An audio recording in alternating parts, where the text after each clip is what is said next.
And it's also a reminder that people have always hired outside help when it comes to things like college applications. I never did that personally. I don't know what I was thinking. Sounds like the type of thing I would have done, but I didn't. That was back when you were honest, Andy.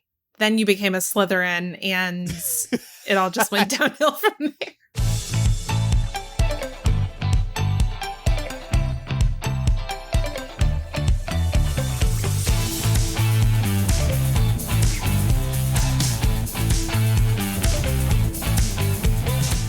Welcome to Millennial, the home of pretend adulting and real talk. I'm Andrew.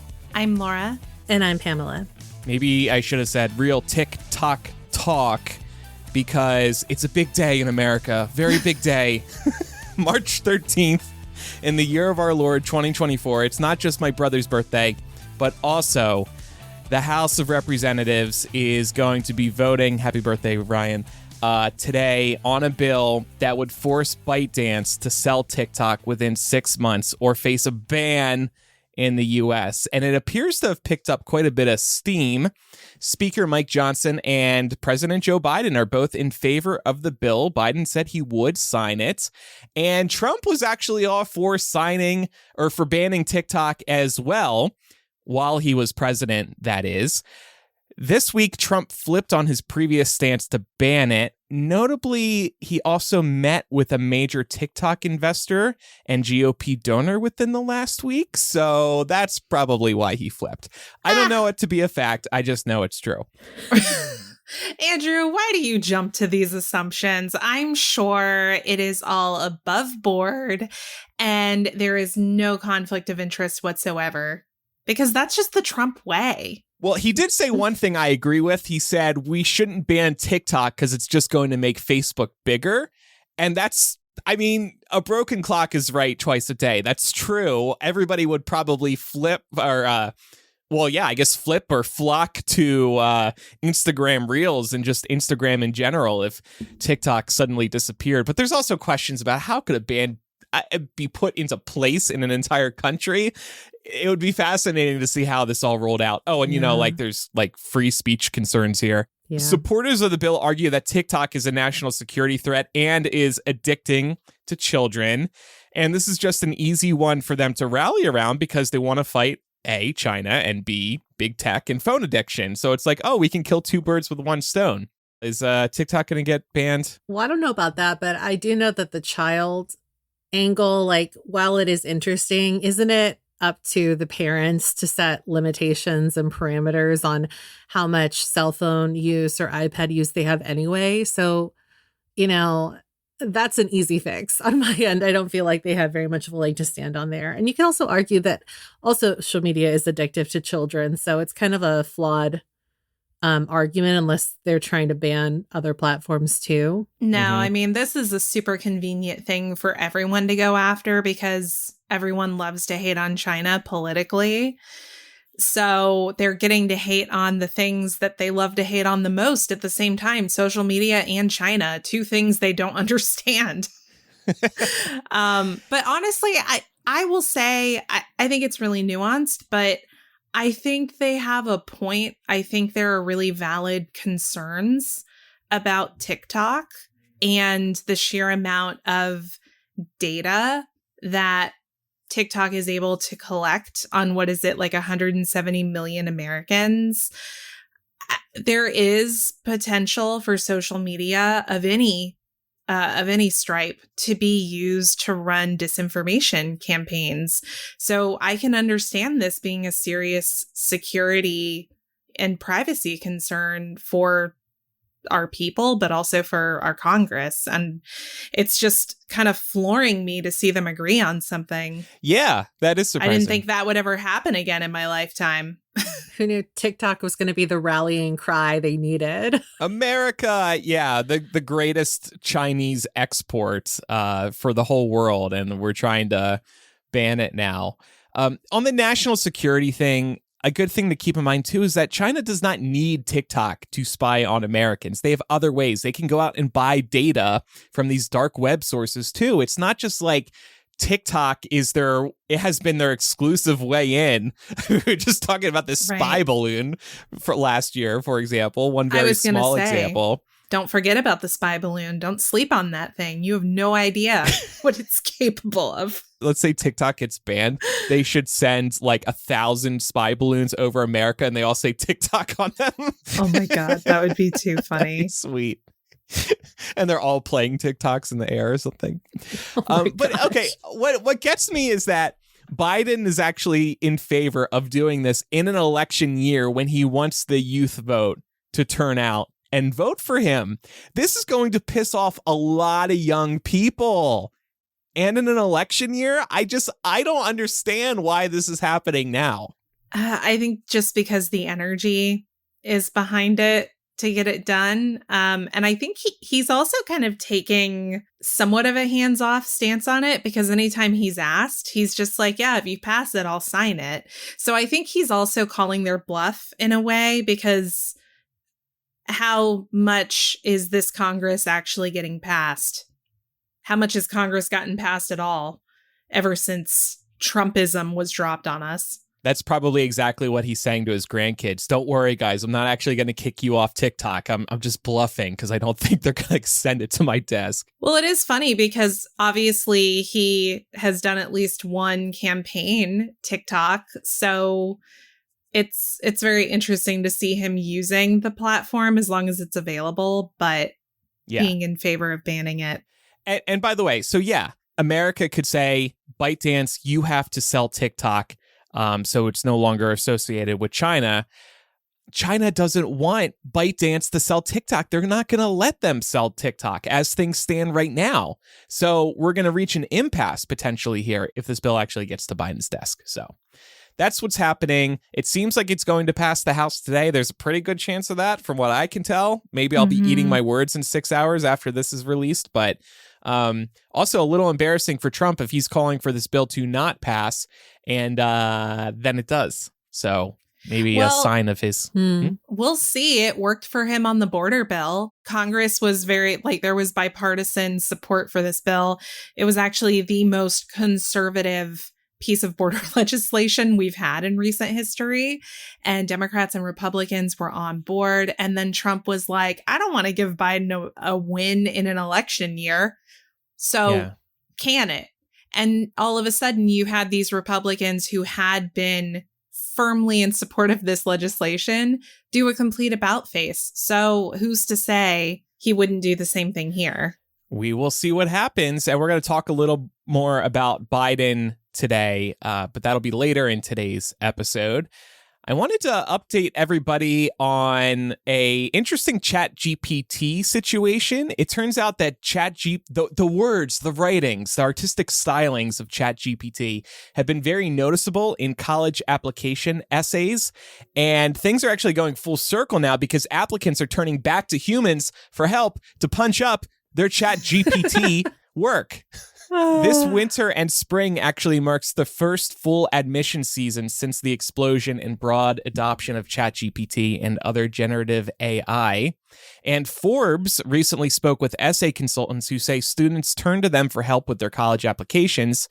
And students' reliance on ChatGPT has been good news for essay consultants on Fiverr, who are hired to humanize students' ChatGPT written essays. Now, here's the part about this article that I found fascinating. They shared the words that ChatGPT uses most often in these college admission essays. Here are some of those words and phrases: tapestry, beacon, comprehensive curriculum, esteemed faculty, vibrant academic community. And one essay consultant on Fiverr, who's an Ivy League alum and former editor-in-chief of the Cornell Business Journal, who now edits hundreds of grad school applications each cycle, they said, I no longer believe there's a way to innocently use the word tapestry in an essay. If the word tapestry appears, it was generated by ChatGPT. There will be a reckoning, he said. There are going to be a ton of students who unwittingly use the word tapestry or other words in their essay that may not be admitted this cycle. Can't believe one word could be the difference between getting admitted and getting denied. Can you imagine?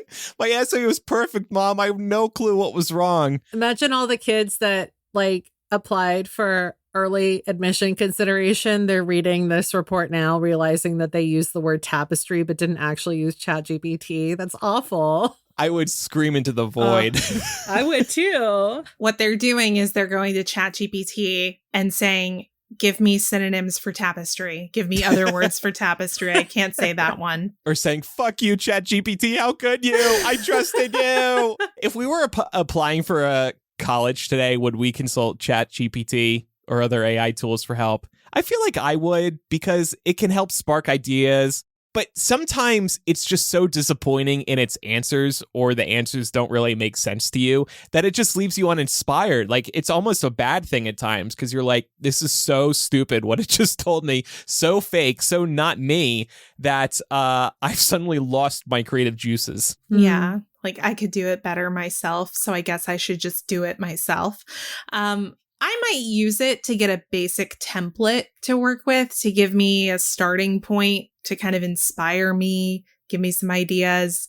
This is something that I actually do now if I'm putting together a document for whatever and I'm feeling uninspired and I kind of need direction to go off of.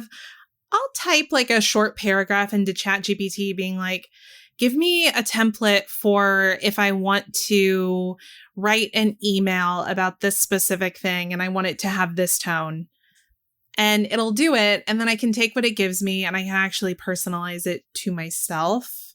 So I could see myself doing something akin to that with a college admissions essay. But at the end of the day, you still have to do the work, is the point. Like, whether you're writing it yourself or you're having ChatGPT write an initial draft for you, it still needs to sound like you.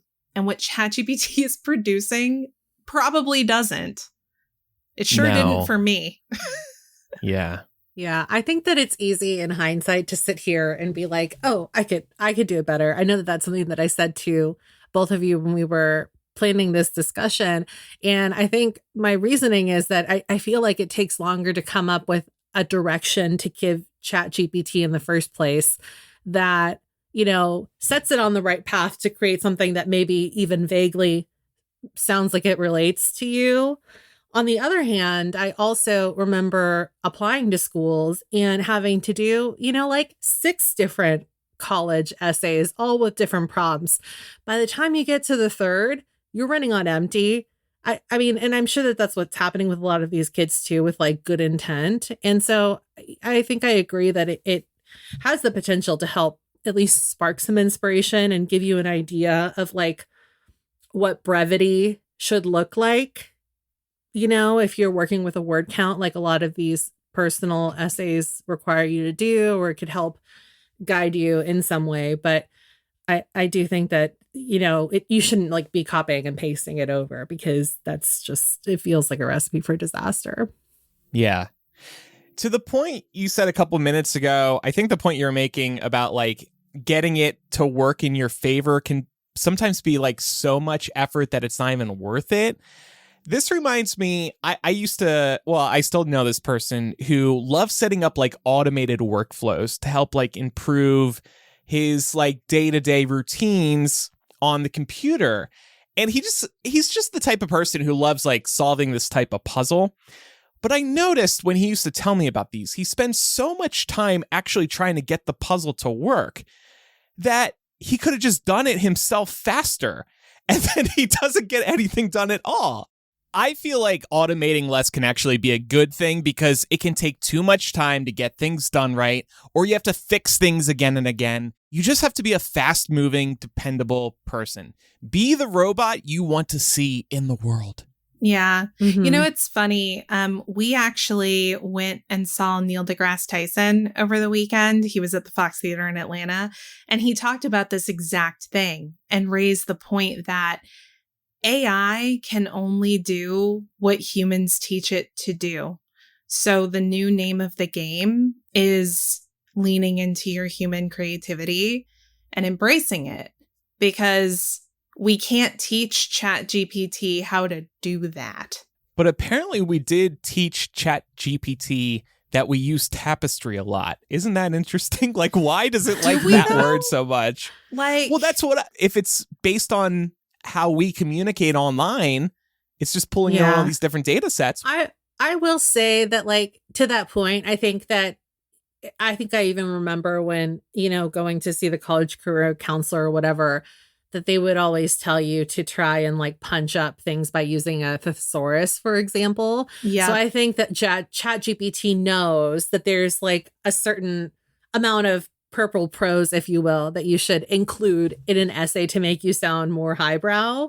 But the reality is, like, simple is often best, because if you can't read the thing or if it doesn't make sense, then you've kind of like flown a bit too close to the sun and you're back to square one anyway. So we're getting some interesting feedback in our Discord right now. Our patrons are listening live. Rex said, I used ChatGPT to fill out stuff for work all the time. I just reread it and edit it. Justin said, I have to tell ChatGPT to sound more normal. I need to try that. Don't use the word tapestry or other fancy phrases that I would pull from thesaurus.com. the big one because I went to a couple of like essay workshops my mom was like, you have to do everything you can. So like go to all these things. Anyway, the big word was cornucopia. So I'm sure that like even before ChatGPT, there was like a word that like kids were using, because everybody's trying to sound smarter than they are. Cornucopia. Like this is Thanksgiving. I really wonder what the word was for our generation. Can we get like a college admissions counselor on the show to tell us what was the most overused word by millennials in college admissions essays? I still have some of my papers and journals. Maybe I can pull them out and feed them into ChatGPT and be like, do you notice any trends here in my writing style? Hannah said it's really useful for coding, but it does send you in circles sometimes. Liza said, grim moment today. I got an email from a recruiter wanting to hire me to train AI in creative writing. Feels dystopian and soul crushing. Yeah. Yikes. Mishka said, I used ChatGPT to help me with ideas for a recommendation level to a Harvard doctoral program, but I wrote it myself. It was so helpful because I was too busy to think straight. She got in. Hey! Hey, good job. Yeah. Congrats. Funny you mentioned Harvard. We're going to circle back to that in a moment. Yeah. So what's interesting here, I mentioned this Forbes article reports on how students are actually going back to Fiverr to hire humans to fix up their ChatGPT admission essays. This story is a reminder that AI actually isn't taking away jobs everywhere. So that's sort of good news. And it's also a reminder that people have always hired outside help when it comes to things like college applications. I never did that personally. I don't know what I was thinking. Sounds like the type of thing I would have done, but I didn't. That was back when you were honest, Andy. Then you became a Slytherin and it all just went downhill from there. I just went to Laura for help. I was like, please tell me, is this good? Yeah, and I was really annoying and was like, send it to me and I will read it over and I'll give you some feedback. And you were like, bitch, I don't want to work. Just fix it. Just fix it for me. I'll give you $20. Laura was your Fiverr. Yeah, exactly. Yeah. We're going to talk about AI coming from my job, and we're going to have ChatGPT write us college admission essays because we're applying, baby. But first, a quick break.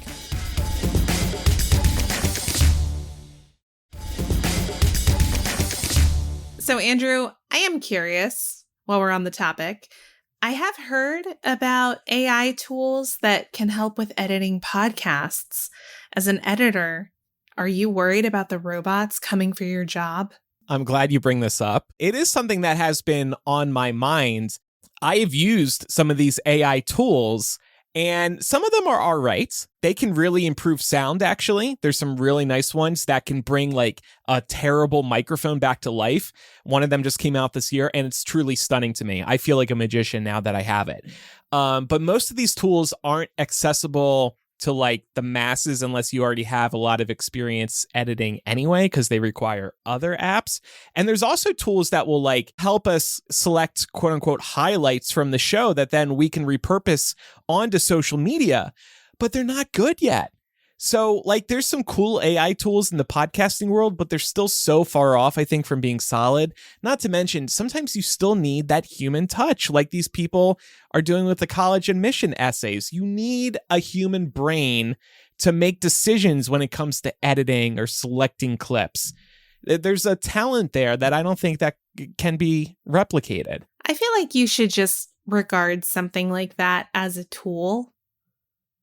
Like an assistant. Yeah, honestly, I have had a lot of conversations with Mark about this actually, because he's in the tech sector and we've talked a lot about AI. And he pointed out to me that this ChatGPT and, whatever editing tools it is that you're seeing, it's not the first time we've had automated helpers doing things for us. Think about spell check. Think about Grammarly as another great example. Nobody looks at either of those tools now and considers them to be cheating. So I think it just really depends on how you're using it. And academia is going to have to figure out how to define what plagiarism and cheating looks like when using a tool like ChatGPT. I don't think they've wrapped their arms around it yet. I feel like most people could probably look at something that ChatGPT spits out, and if you read it for more than 30 seconds, you can still tell that it's ChatGPT.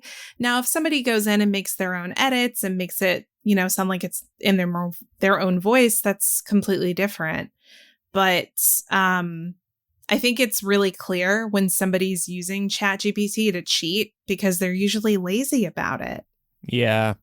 To the point about schools dealing with this, it seems like schools are still working through it. Texas A&M has said that students are allowed to use AI as a, quote, helpful collaborator. But then there's other schools who have a zero tolerance policy. So it's just going to depend. And I'm sure these stances are going to evolve over time, depending on what ChatGPT looks like in 5 years from now. I mean, it's already moved so fast. So who knows where we're going to be in another few years. But I mentioned Harvard and us circling back to Harvard. We decided today, let's get ChatGPT to write our own Harvard admission letters. So we each loaded up ChatGPT before the show, and we gave it a real prompt from Harvard University, one that they are asking potential students to answer this year.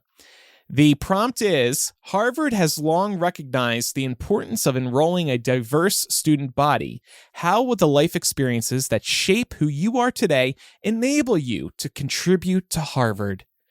And so we, like I said, gave it to ChatGPT, but then we also asked ChatGPT to personalize it to us. So it doesn't feel robotic. So we don't have to go to Fiverr for some help. Pam, do you want to go first with yours? Sure. So I told ChatGPT, because, I'm banking on Harvard wanting a diversity hire, that I'm a second generation Mexican American. I grew up in a predominantly white suburb of San Francisco. And I also said to please include that I love music and that I'm interested in studying journalism. So this is what ChatGPT gave me. Growing up as a Mexican American in a predominantly white suburb of San Francisco, I've navigated a unique intersection of cultures, experiences, and socioeconomic backgrounds. These diverse life experiences have shaped me into a resilient individual with a deep understanding of the importance of inclusivity and representation. Music has been my solace, a universal language that transcends boundaries and unites souls. As a devoted musician, I've learned the power of harmony, both in melodies and in society. Through my passion for music, I've cultivated empathy, understanding, and the ability to bridge gaps between different communities. Coupled with my love for storytelling, my desire to study journalism at Harvard stems from a profound belief in the transformative power of words. I aspire to amplify voices that are often silenced, to shed light on untold narratives, and to spark conversations that challenge societal norms. My unique background equips me with a nuanced perspective and an unwavering determination to contribute to Harvard's diverse community. I bring with me not only the richness of my cultural heritage, but also a commitment for fostering inclusivity and dialogue. At Harvard, I aim to be a catalyst for change, leveraging my experiences to create a more equitable and empathetic world. Wow. Pam, I didn't know you were a musician. Right? Neither did I. So it's interesting, like when you give a prompt to ChatGPT, it just kind of like, it uses some of the phrases you include in the prompt. Did you notice that too? Mm-hmm. I did notice that, yeah. How much would you edit this if you were to put a percentage on it? Definitely would take out the part about music. And honestly, like, I'd probably end up scrapping at least half of it, which is quite a bit because we put a 200-word cap on it. And I checked, it came out to 217 words. So right away, I was like, I know what I would cut from there, like, you know, the 17.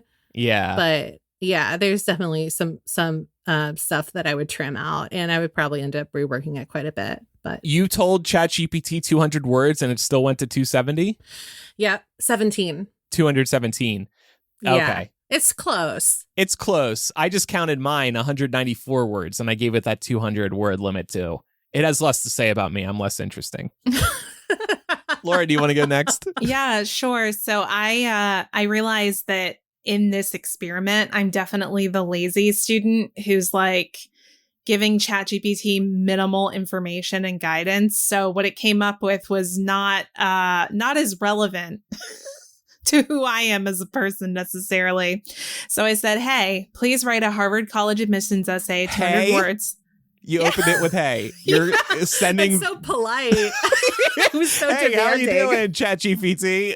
Well, hang on. I was a little ruder later because I had some thoughts. I critiqued it in what it produced for me. So, hey, please write a Harvard College admissions essay, 200 words for me. I moved cities a lot growing up. I'm bilingual. I've lived abroad.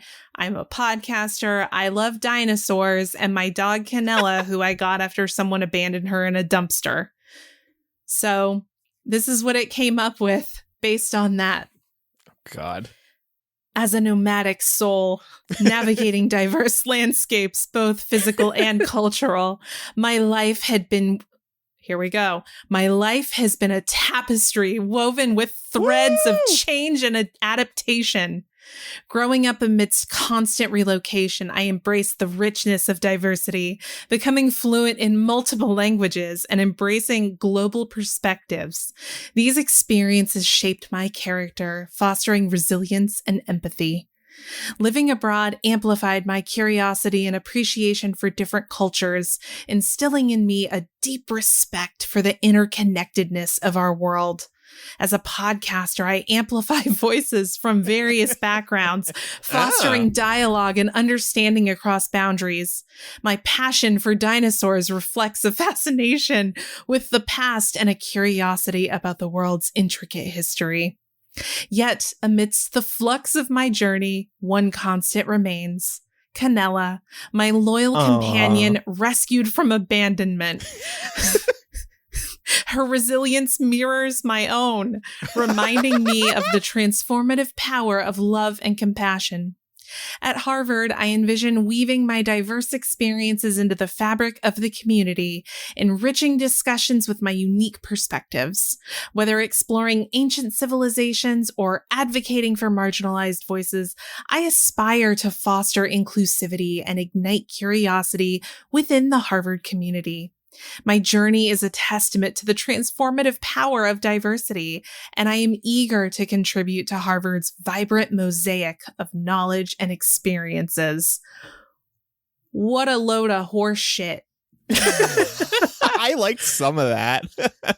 You know what's interesting, though, is that I feel like there was a lot of overlap between mine and yours.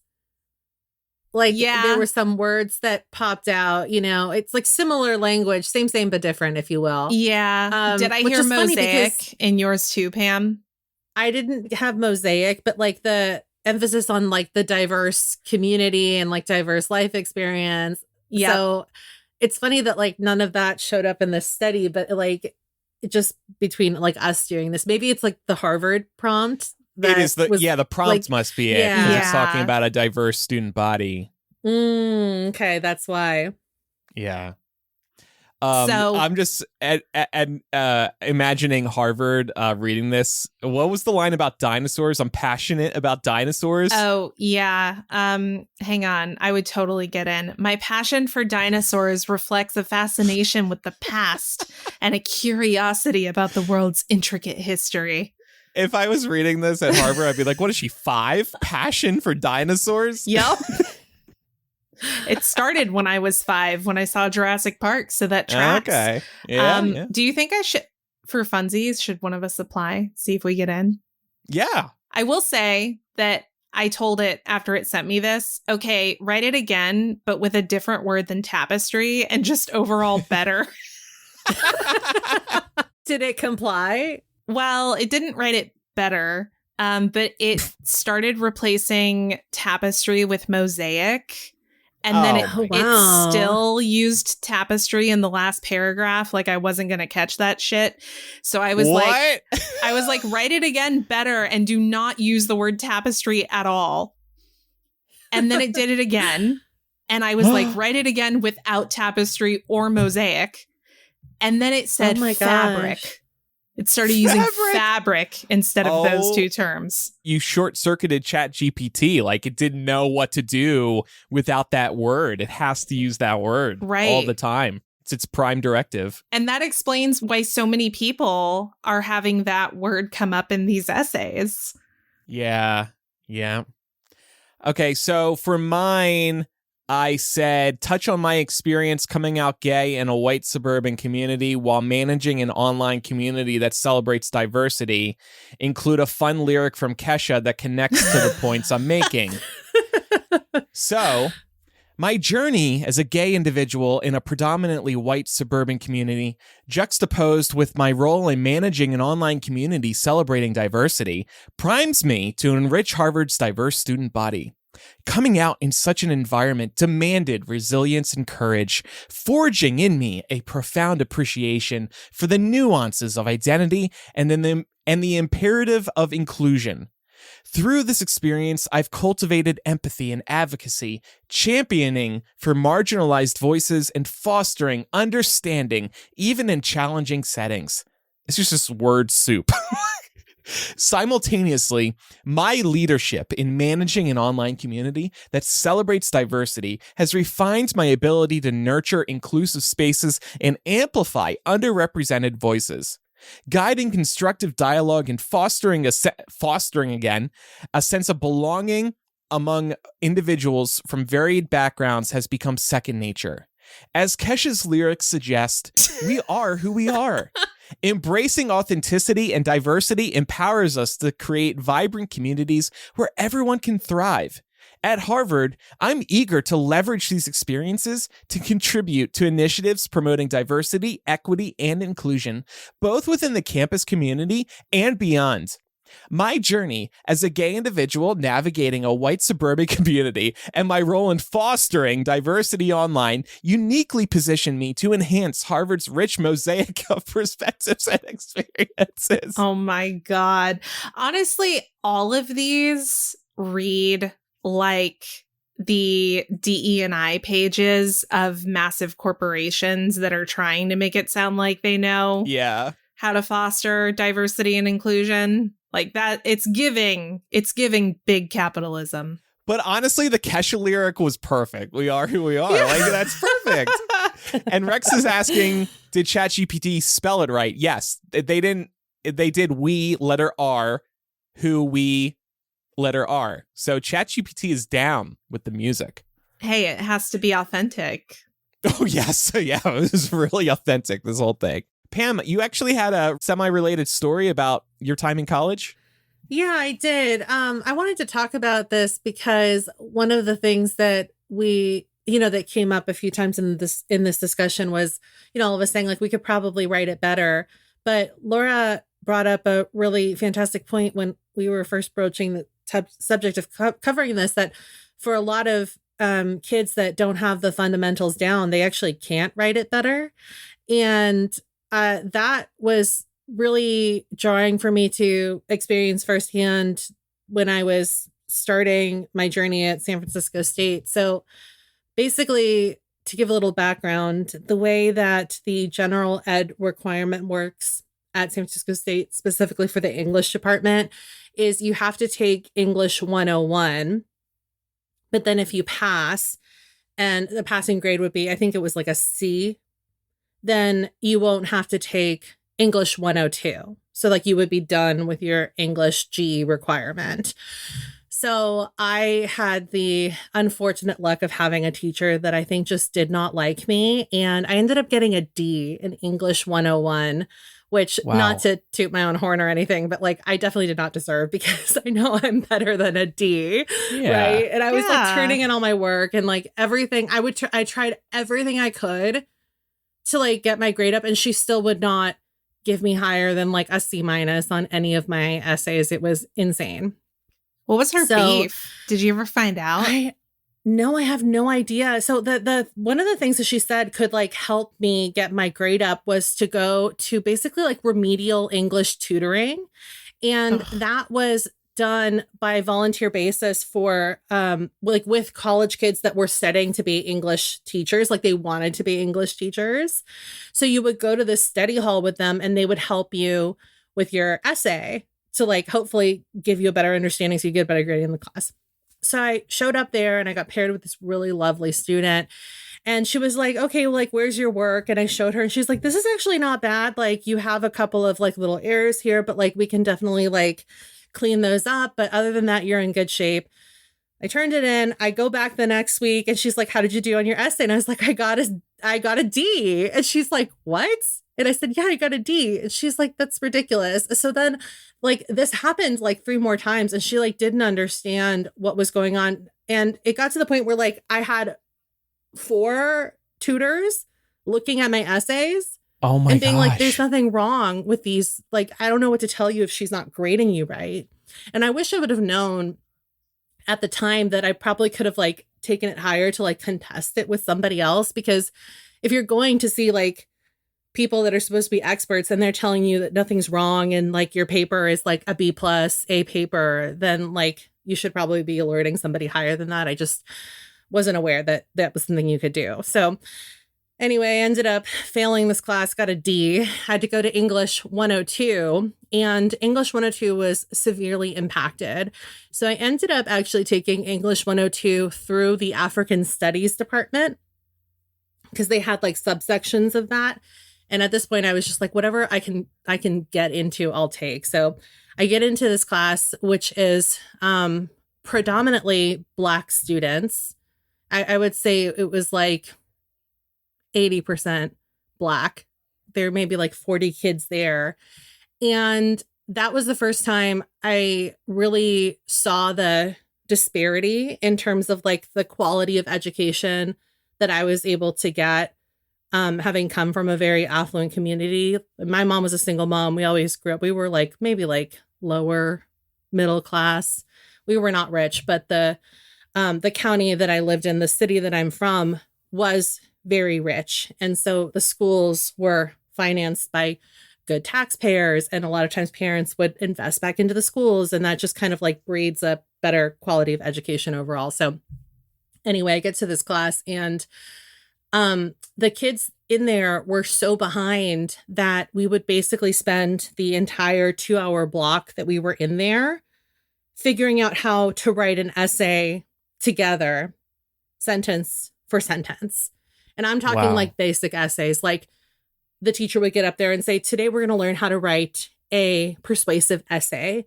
Who's going to give me the first sentence? Now who's going to give me the second sentence? Now who's going to give me the third, the fourth, the fifth, et cetera, et cetera. And we did this for all like 5 of the different basic essay structures. Wow. And I was there like a week or 2, turned in a few assignments. He calls me up at the end of the class. I think I'm in trouble. And he's like, honestly, you don't need to be here. I don't know why you're here. You're welcome to stay and like come to lectures. But if you just want to like email me your work, like I'll just mark you as here because I have nothing to teach you in this class. So, well, yeah, that was my experience with English.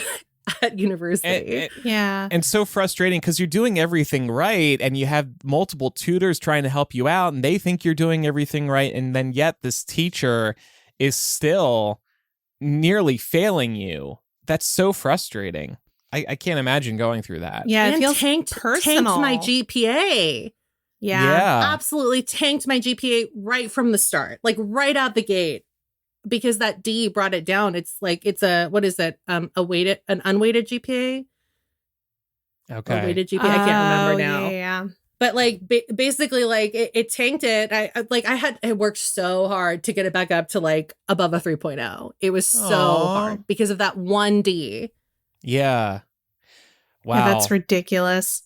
And the thing about it is like, it makes a whole lot of sense that kids might be turning to a tool like ChatGPT to do things like this, because due to the underfunding, and I mean the gutting of public education in this country, writing is not something that is heavily emphasized in public schools. I mean, even when we were coming up in public school, I remember most people couldn't really write and there wasn't really an emphasis on writing.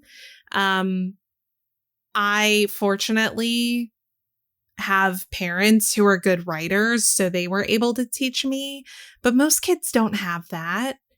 And if the school is not supplying the right curriculum, then of course kids aren't going to know how to write.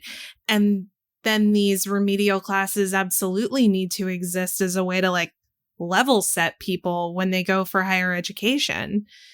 But the fact that that isn't happening in the K through 12 level is a problem, or that it's not happening consistently, right? Some schools are better about it than others. Yeah. And I will say that for as great of a public school education as I got, there were still gaps in our knowledge. Like, I think it wasn't until I got to senior year of high school that they started teaching us about like just basic grammar or like parts of a sentence.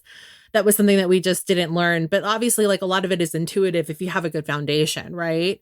But it is kind of wild that, you're not learning that until you're 17. Well, thank you for sharing that, Pam. And closing comment I'll make on this subject, I think this sums it up nicely for all of our listeners. Liza says, I got to thank you all for this segment. I have a writing sample I'm editing for the 15th, and now I'm going to try and really cut out more buzzwords.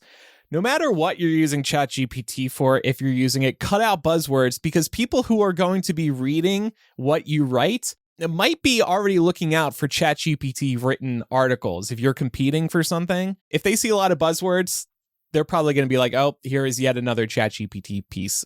We are going to take a quick break, and we will be right back to talk about some updates about the American dream.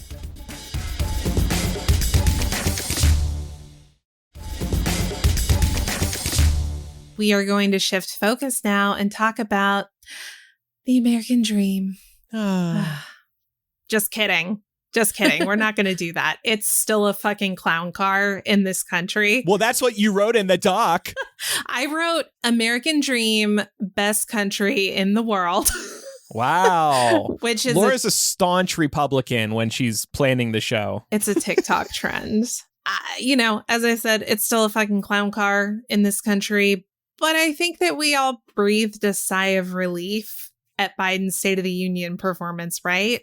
Did y'all watch? Watched the second half of it, yes. And also a couple of the highlights that I had missed, like that Supreme Court dunk.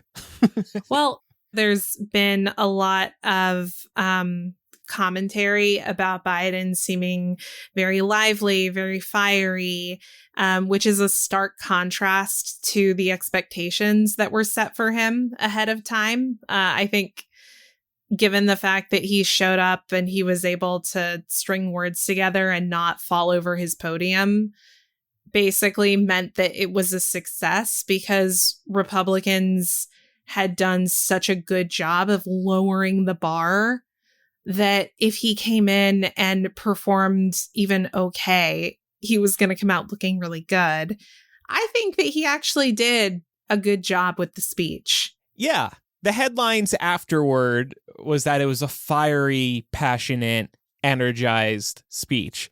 And he really needed that because there's been a lot of accusations of him being sleepy Joe Biden and him being too old for the job. And these zingers that he was putting down during the State of the Union were very good. They're good internet moments. So yeah, I thought it was nice. Did he trip? He tripped quite a bit. It was still a little cringe to see him slurring his words or tripping at times. And that was a reminder that he's an older guy, which he also made fun of too. But yeah, overall, I thought it was good. I was proud to say I voted for him after that State of the Union. Yeah. And I will say he does have a stutter that he's done a lot of work on over the years to address. But a lot of what you hear when he's speaking, when it seems like he's slurring or tripping over his words, it's him fighting a stutter. Do we think that he's leaning in more and embodying the Dark Brandon energy that we wanted from him? We just talked about this like 3 weeks ago. I think he definitely knows it polls well. Yeah. You linked to a commercial here, and I'm glad you linked to it because my dad actually texted me about this after he saw it. It was a very like down-to-earth Joe Biden. Do you want to describe this commercial? Yeah, it's down to earth and it's very frank. And I think he's trying to take kind of a straight shooter type persona with people. Like he's just trying to level with people through this ad. And then at the end, they show one of the outtakes where he's basically like something about like, I'm old as hell. What do you want? Or something like that. Like, I forget exactly what it was he said, but again, he made another joke about his age. My dad brought that up in his text to me, too. So I guess that's resonating with a lot of people. You don't really see that in campaign ads. So this is just, like I said, down to earth. I don't know how many times we need to hear the I'm old joke. Like he started playing into that a few weeks ago and I'm kind of already getting tired of it. Like I know that's the first thing on our minds about you. So I appreciate he's leaning into it because it is such a big criticism. But on the other hand, like, is this what we're going to be hearing for the next 8 months? Like these jokes about how old he is? Yeah, I do hope that he finds new material. And by that, I mean, I hope the Republicans find new material so that he can lean into that and make that the joke. Honestly, isn't that amazing? That should be his strategy. They do all the work. Yeah. Let them lower expectations for you so that you can come on stage during a debate and look more impressive because you didn't completely shit the bed. Well, speaking of the Republicans, I did think that it was good that he kind of like fired back a bit when they started getting rowdy at certain parts. I think that we need to see more of that for sure because it shows strength. I feel like that can only be helpful, right? Yeah. Feeds into the feistiness too. He said, I have one more thought tonight. And then the Republicans started applauding because it was almost over. But then he looked directly at Lindsey Graham and he said something to him, something about, I know you've got somewhere to go. Or it was like a bad joke, but the fact that he addressed Lindsey Graham directly was pretty good. Well, honestly, over the course of their careers, the two of them have historically been pretty friendly towards each other. And Lindsey he's gone full Trumper despite where he was in 2016 when he was actually on camera saying that Joe Biden was one of the nicest people you could meet in Washington. And now he's like railing against him. And we also have to remember Lindsey's classic tweet, May 3rd, 2016. If we nominate Trump, we will get destroyed and we will deserve it. That tweet is still up. I just pulled it up on Twitter. Lindsey doesn't know how to delete his tweets. He doesn't know how to use tweet delete. I can't believe he wouldn't have deleted that by now. Like, or his staff. Maybe it's a cry for help. Like, guys, I still agree with you. I just can't admit it. Maybe are they allowed to delete from government profiles? I wonder if maybe they can't. Actually. Yeah, that's true. Well, if you don't usually watch the State of the Union, or if you turn the TV off to do better things with your life than watch democracy like teeter on the edge, you might have missed the Handmaid's Tale spinoff that was the GOP rebuttal to Biden's State of the Union speech. This thing, if you missed it, you probably have seen it by now because it went viral due to how fucking cringy it was. This rising star in the Republican Party, Katie Britt, senator from Alabama, I think is going to go the same route as Marco Rubio. Because do y'all remember his rebuttal cringe moment a few years ago? Did he keep grabbing for water? Was that it? Yeah. Well, he was visibly like sweating and speaking so fast that you could tell he was making his throat dry. And at one point he stopped in the middle of a sentence, ducked off camera, grabbed a bottle of water and just like chugged it. Right. And that's the only thing anyone remembers about his rebuttal, the Republican rebuttal to Obama that year. And honestly, what impact has Marco Rubio had? Mm-hmm. Really?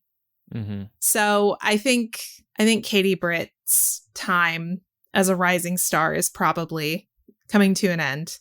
Yeah, it was so bad that they didn't even post video clips on official channels after the fact. They posted typed out quotes, but not video clips, because even the GOP knew how bad that speech was performed. That's probably the best word for it. Yeah. Also, it was just, I don't know if you watched the whole thing, but there are parts where she's like, we are steeped in the blood of patriots. And it's like, what the fuck are you talking about? Are you okay? Blink if you need help. Yeah. I can never watch the Republican rebuttals. They just make me sick. I did watch of course, I watched the highlights of the real one, but then, of course, I watched the SNL one, which was amazing. Yeah, Scarlett Johansson. Yeah. Turned up for that one, and it was really funny. I wish that all we needed to talk about was the State of the Union, but we do also need to check in on the Supreme Court, where some Trump-specific decisions have come out in the last couple of weeks. So we rightly predicted that the court was going to overrule the Colorado decision to remove Trump from their state's ballot. And I am in agreement with that, as I said a couple of weeks ago when we chatted about this. But I wrongly, naively, and stupidly thought the court would choose not to hear Trump's appeal in his presidential immunity case. But apparently, this court wants to make the election as painful as fucking possible for the country, because now we could be waiting until late June to hear their ruling on this case, meaning that Trump's federal criminal cases likely won't be able to proceed to trial until after the election. And you know what happens then. After the election, if Trump wins, it's trials. What trials? I don't see any trials here. Right. Does so this worry everybody y'all? Needs to turn out. Yeah, well, it does, but I'm still optimistic that the turnout is going to save the day. And I'm feeling good that Biden is going to win in 2024. I keep reminding myself that it was only a few years ago that this same matchup was happening and Biden won pretty handily. And now the country's in pretty good shape. Sure, Fox News and other right-wing outlets are bitching about this and that, and some of it's justified, most of it's not. But I think most average Americans, I can't wait to listen back to this in November, December. I think most Americans are thinking, you know what? We like Joe. We like the state of the country today. Just keep gas prices down. Yeah, I wish I felt that confidence. So what I think is probably playing against Trump is, if you look at his primary performance, you have to remember, yes, it's very clear that he is the Republican nominee. We've known that for months now. But if you look at Nikki Haley, even though she's out of the race now, in many of these primaries, she was pulling 20 to 30% of the votes in those. And that's not nothing. Yeah. So if you're talking about disenfranchised traditional Republicans not feeling like they have a candidate that really represents them, that might actually come back to bite Trump in the ass. I think sometimes we look at these primary results and we see Trump is outperforming Biden in these primary states. It's like, well, Biden doesn't have any significant competitors biting into his margins. Trump does. So that's going to look a little different on a national stage. But honestly, the banana Republican is just a little too close to the White House again for my liking. It makes me really nervous. Yeah. Yeah. I mean, the guy wants to be a dictator. He said so. Just on day one. Yeah. Oh, yeah. I think it's also worth noting that Trump's own daughter-in-law was just named co-chair to the RNC. And there are already reports of Trump allies in charge at the RNC, which is the Republican National Committee, laying off anti-Trump Republicans. So if we had any hope that the RNC would eventually tire of Trump, that's gone because he now owns the RNC. And his cronies on the Supreme Court have just bought him precious time to delay. Delaying is his whole strategy. Yeah. We're even seeing that with his New York hush money case. He's already asking for that one to be delayed in light of the Supreme Court taking up his appeal.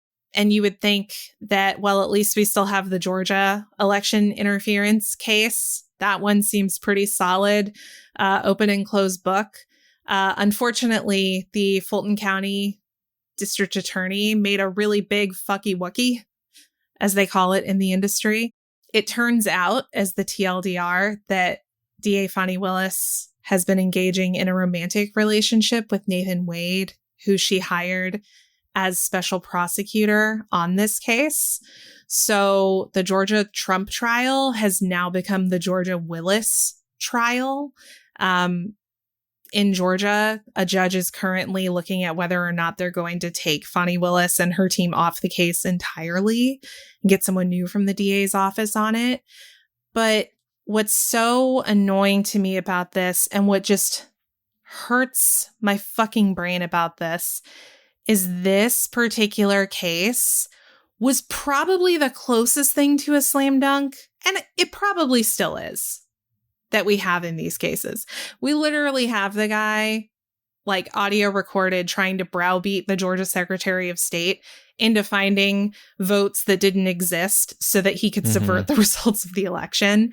I mean, we have him and 19 of his cronies being convicted of racketeering charges. Like, it's pretty serious stuff and it's pretty straightforward. But Fani Willis and her special prosecutor should have known better. They should have known that the Trump team would be looking for any low-hanging fruit that they could use to drum up a different kind of story in the media. And that's exactly what they've done. When people think about the Georgia case, nobody is talking about what Trump did here. They're talking about Fani Willis and her conflict of interest. And I think it's also just very funny to point out that video actually recently came out of her in 2020 when she was running for her position, saying that she promised not to date people on her staff or who work under her. Oops. Ooh. Oh, no. The heart wants what it wants. Apparently, here's some hard proof, pun not intended, that love just makes you go nuts and you're not thinking straight. But yeah, this was a self-inflicted wound that they easily could have avoided. And that's what's so frustrating about this case. Like you said, it was such a rock-solid case. The best looking one. It wasn't a federal case. Georgia was going to take care of this.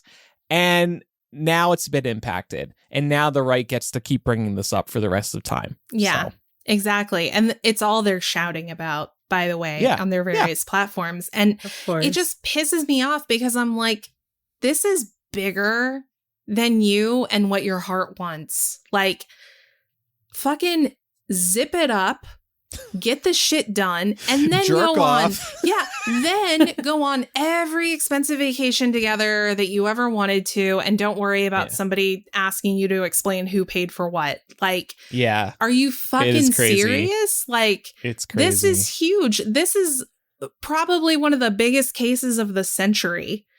And we're going to fumble it over basic codes of ethics in the workplace. It's not fair, to be clear. It is not fair that this is happening. It has nothing to do with the case, but they knew better.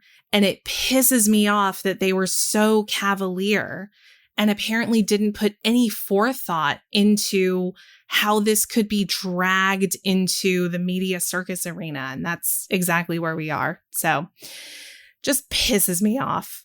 I mean, my strategy has always been just be dead inside, and then your judgment is never clouded.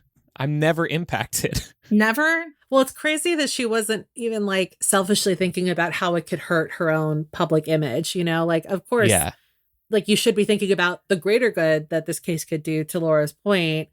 But the fact that she didn't have the hindsight to be like, well, what happens if people find out? Like, what happens to me in my career? Yeah. Yeah. Probably not in the heat of the moment, in the flights of passion. They weren't thinking about that. And it's just so fucking irritating. Like Andrew said, jerk off, like whatever you got to do, just get the trial done and then do whatever you want. But there was one thing I wanted to see if we could play a video, just because we were talking about things happening at the RNC. It happened on one of the weekend shows over this last week. And I thought it was a great cap off to our discussion today, a good cherry on top. Michael Steele, who is the former lieutenant governor of Maryland and the former chair of the RNC, had something to say about the current state of Republican Party unity. But it's important to understand, folks. I mean, you know, everybody's talking about the Nikki Haley voters. Well, those are Republicans who are mad at the situation we find ourselves in. I mean, it's not a faction of Republicans. It's like Republicans trying to, you know, go and engage against the Biden administration on big ideas in the direction of the country. But we can't, because we got Marjorie Taylor Greene wearing a dumb hat and looking silly and everybody applauding that. And Donald Trump hanging out with an authoritarian, acting like, you know, that's his new boo pile. And the rest of us sitting there going, can we do something other than this? And you've shown you can't. You can't do anything other than this because you don't know how. And everybody's doing right now is just line up. When can I endorse Trump? When can I endorse Trump? Y'all do that. Alicia, the rest of us will just defeat them. That's all. If I had edges, they would be snatched. And we'll work on unity edges. after we set Trump's behind down. We'll work on unity then, because we can't get it done as long as he's in the room. Jesus can't get it done. So I just thought that it was, again, interesting to see, you know, more traditional rank and file Republicans speaking out like this. And we really need this. So if you are one of those Republicans, please speak out. It's pretty dire. Oh, God. Justin said my YouTube suggestions. What the hell were my YouTube suggestions? I wasn't even. Oh, no. Oh, God. What are they? Put it back. What am I seeing here? Oh, this is nothing. This is just political stuff. I'm not even signed in, bitch. This doesn't reveal the real me. Nice try. Andrew's like, the real me is dead inside. I already told you. Yeah, I panicked. I was like, oh, Jesus, what did I just reveal about myself? Can you put like an empty folder on your desktop and give it some depraved name, like German dungeon porn, and do a screen share one episode so that people can see it and be like, what the fuck? Never address it. Andrew's German dungeon porn for a rainy day, odd days of the week. Oh, man. Pam, what is coming up in After Dark today? Well, inspired by all of the collegiate chatter, we're going to kick it further back than that and talk about high school, and specifically high school dances, or maybe middle school dances. And we're all going to hang around and talk about our experiences going to these functions and maybe reminisce on some of the dancing that took place at these events, for better or worse. Boy. So it should be a fun time. To the window, to the wall. After Dark is part of Mega Millennial, which is the main show ad-free with After Dark attached to the end. If you're a Spotify user, you can tap into the show, then click the Patreon banner. You'll be able to access the Patreon audio benefits like Mega Millennial right within Spotify. And then there's other Patreon benefits like our monthly variety shows, our new roll call benefits in which we surprise call each other and shoot the shit for a while. We're doing that once a month. It's a lot of fun. And at our executive producer level, you can get inside access to 2 of our planning meetings per month. You get to listen in. And if you want to support us elsewhere, there's the Apple Podcast subscription where you'll get Mega Millennial. Both Apple Podcasts and Patreon offer free previews to our benefits thanks to the 7-day free trial. And you can get a discount if you sign up for the annual subscription. Thanks, everybody. We could not do it without you. And now it's time for recommendations. What do you got for us, Pam? I wanted to recommend the Jazz in the Rain Spotify playlist. Sometimes I just need to have some background noise on that doesn't have any lyrics involved. So just like some instrumentals. And I was poking around on the Spotify Focus Study playlist and I found this one. And it's just like the title describes. It's jazz, but with rain sounds behind it. So it's really soothing. It's literally described on Spotify as sitting in a cozy cafe setting while the rain is pouring outside. And that's definitely the vibes. So yeah, I've been really enjoying putting this on when I just need an instrumental, and the rain is an added bonus. So if that sounds like it's your vibe, you should check it out. That sounds so awesome. peaceful. It's very nice. My recommendation this week, this is actually big personal news I'm revealing on the show for the first time. So I have met a new man.